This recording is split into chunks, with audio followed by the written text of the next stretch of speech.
Hi folks, Darren here with Gold Supplies. Well, I'm testing out an 8-mesh screen that fits inside the Highbanker. I built them, I have showed them before, so I have another one built for this Highbanker, and I made a couple little mods on it. But otherwise, we're going to try putting some cons through and see if it does its job. So let's have a look here.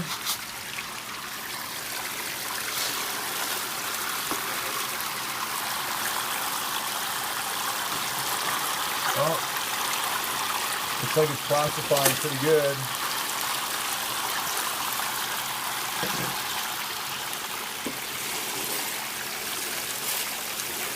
So this is just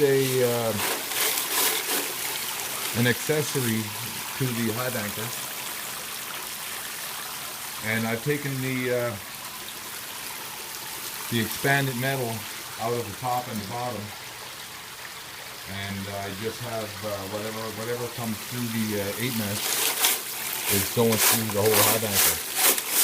So basically, it works pretty good. Anything that you don't want, that you want to discard, you just simply brush it out. And going with the idea that you don't have any gold nuggets in it. If there are any there, you should spot them, but this classifier really works for if you're trying to get some flower gold. So the Highbanker will classify it for you and break it down through the vortex matting for you without the expanded metal. So it's not a bad touch. Like I said, another accessory for the Highbanker.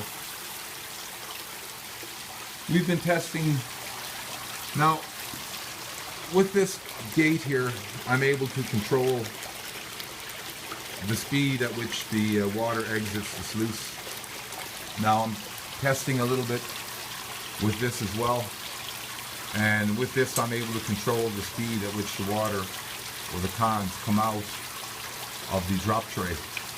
Now when right now I'm just tweaking this out, so I'm getting a little bit of spillage when I engage it.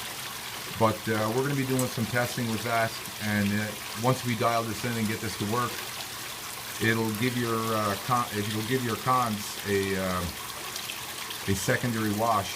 And this is when you're using this as a Highbanker and not as a way of breaking down your cons. So if you're using it out in the river, you can still engage this, because there's a flap in there.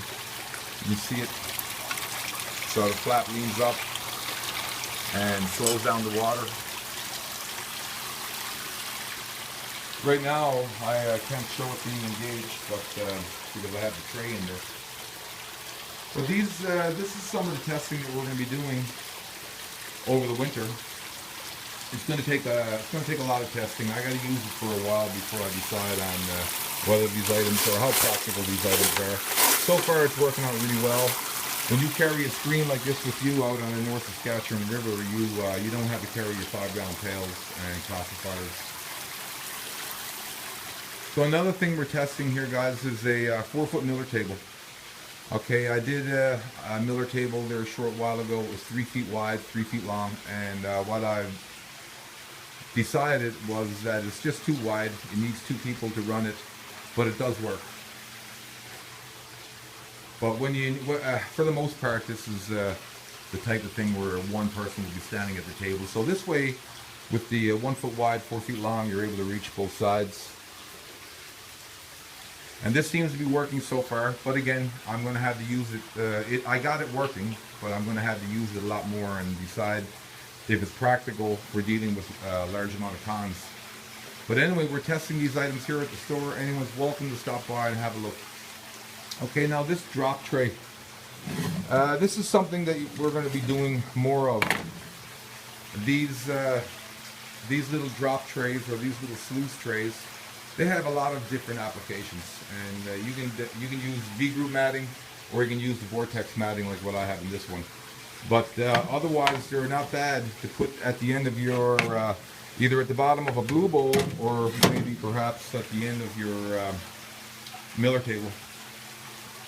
Nothing will make it out of this tray, so But yeah, and another thing we're doing is vibration with the miller table. That's probably going to be done with another video.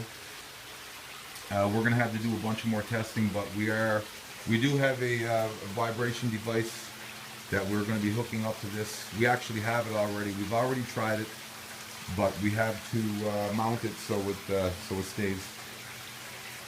So this is a little bit of research we're doing here at River Gold Supplies. We have all these machines set up here in the store. You can come in and try them out yourself. More than willing to try the Highbanker. You know, guys, this Highbanker, you don't have to use vortex matting in it. You can use any kind of matting you want. You can use miner's moss if you want as well. So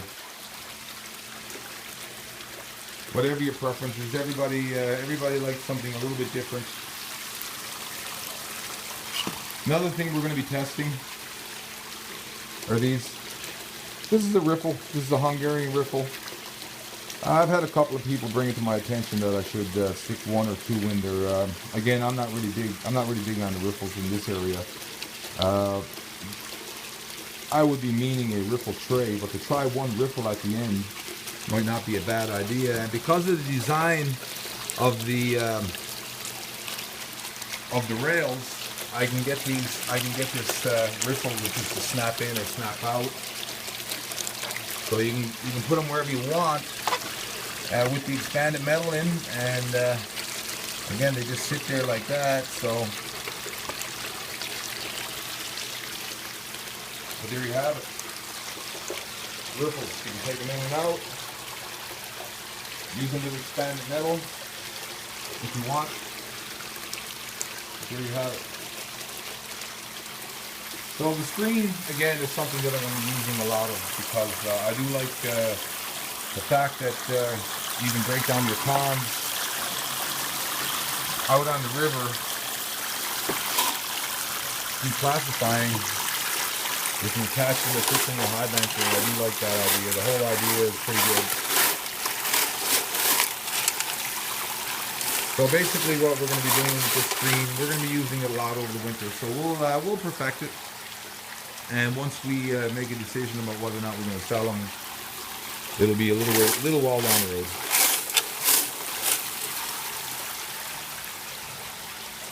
So, some interesting concepts for the gold prospecting.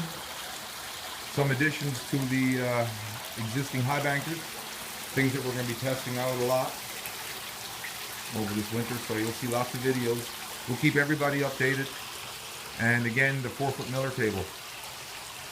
We'll keep everybody updated on that as well.